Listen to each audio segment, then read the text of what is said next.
এনসিপির দক্ষিণাঞ্চলের মুখ্য সংগঠক হাসনাত আব্দুল্লাহ তিনি ওসমান হাদির এই ঘটনাকে কেন্দ্র করে তিনি কিছু বক্তৃতা দিয়েছেন। সেখানে ভারতকে নিয়ে কিছু মন্তব্য করেছেন, যার প্রেক্ষিতে আসলে কূটনৈতিক একটা উত্তেজনা তৈরি হয়েছে দু দেশের মধ্যে, এবং সেটার আবার কড়া প্রতিক্রিয়া জানিয়েছে ভারতের পক্ষ থেকে। হাসনাত আব্দুল্লাহ যেটি বলেছেন সেটি যদি একটু আমি বলি, সেটি বলেছেন যে ভারত যদি বাংলাদেশের সার্বভৌমত্ব, ভোটাধিকার এবং মানবাধিকারকে সম্মান না করে, তাহলে বাংলাদেশ ভারত বিরোধী শক্তি এবং বিচ্ছিন্নতাবাদী গোষ্ঠীগুলোকে আশ্রয় দিতে পারে।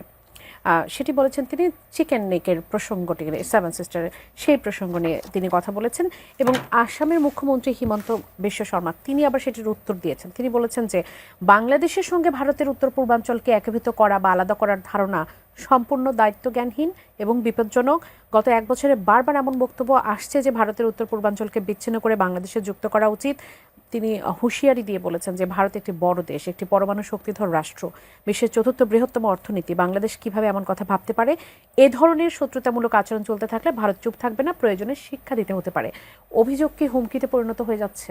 আমি প্রথমে একটা কথা বলি, আসামের মুখ্যমন্ত্রী যে কথাটা বলেছেন যে বাংলাদেশ কিভাবে এই ধরনের হুমকি দেন, হাসনাত আব্দুল্লাহ বাংলাদেশকে রিপ্রেজেন্ট করেন না। তিনি একটা রাজনৈতিক দলের একজন নেতা, শীর্ষ নেতা নিঃসন্দেহে, এবং জুলাই আগস্ট অভ্যুত্থানে তার অনেক বড় অবদান আছে। যেহেতু তারা একটা রাজনৈতিক দল করেছেন, আমি কাউকে আন্ডারমাইন করছি না। বাংলাদেশে দেখেন anti Indian sentiment, pro Indian sentiment দুটো বিষয় কাজ করে নির্বাচনকে কেন্দ্র করে। তো সেক্ষেত্রে এটা তাদের একটা টেকনিক হতে পারে যে ভারত বিরোধিতা করে যদি ভোটের মার্কেটে যদি ক্যাপিটালাইজ কিছু করা যায়, এটা একটা বিষয়। বাংলাদেশ সবসময় তার নিজের দেশের জনগণের স্বার্থ নিয়েই কিন্তু কাজ করে যাচ্ছে।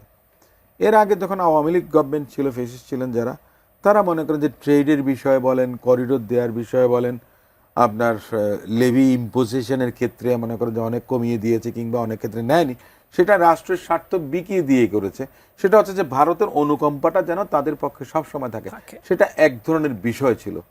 কিন্তু বাকি সময়ে কোনো সরকার আপনার এই যে ভারতের মাটিতে আপনার সেসেশনিস্ট মুভমেন্ট, যেটা সেপারেশনিস্ট মুভমেন্ট, বিচ্ছিন্নতাবাদী আন্দোলন হারবারিং করা, এটা কখনো ছিল না। বিএনপির বিরুদ্ধে এই ধরনের অভিযোগ এসেছিল, কিন্তু সেটা দেখা গেছে যে আলটিমেটলি, আমি যেটা মনে করি যে বিভিন্ন অন্য দেশের গোয়েন্দারা মনে করেন যে আমাদের মাটি ব্যবহার করতে পারে, ভূখণ্ড ব্যবহার করতে পারে, অনেক কিছু হতে পারে।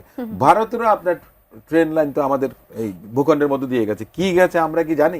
আমরা তো জানি না। আওয়ামী লীগ যখন 96 থেকে 2001 সাল পর্যন্ত ছিলেন, এ ধরনের আপনার প্রমাণ তাদের কাছেও আছে, ভারতের কাছেও আছে।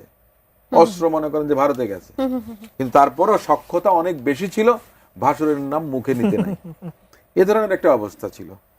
আমি যে জিনিসটা মনে করি যে এটা আমাদের রাষ্ট্র হিসেবে একটা শিষ্টতা থাকে, বাংলাদেশ কখনো সেই শিষ্টাচার লঙ্ঘন করেনি। হ্যাঁ, বাংলাদেশের জনগণরা রায় দেবে মনে করেন যে আগামীতে, সেটা ভিন্ন বিষয়। কিন্তু তাতে এসে এই ভারতের পক্ষ বা ভারত বিরোধিতা করে কেউ যদি আপনার সুবিধা নেওয়ার চেষ্টা করেন এবং প্রতিবেশী রাষ্ট্রের সঙ্গে সম্পর্কের অবনতি ঘটানোর কোনো এই করেন, আমার মনে হয় না এটা কাঙ্ক্ষিত।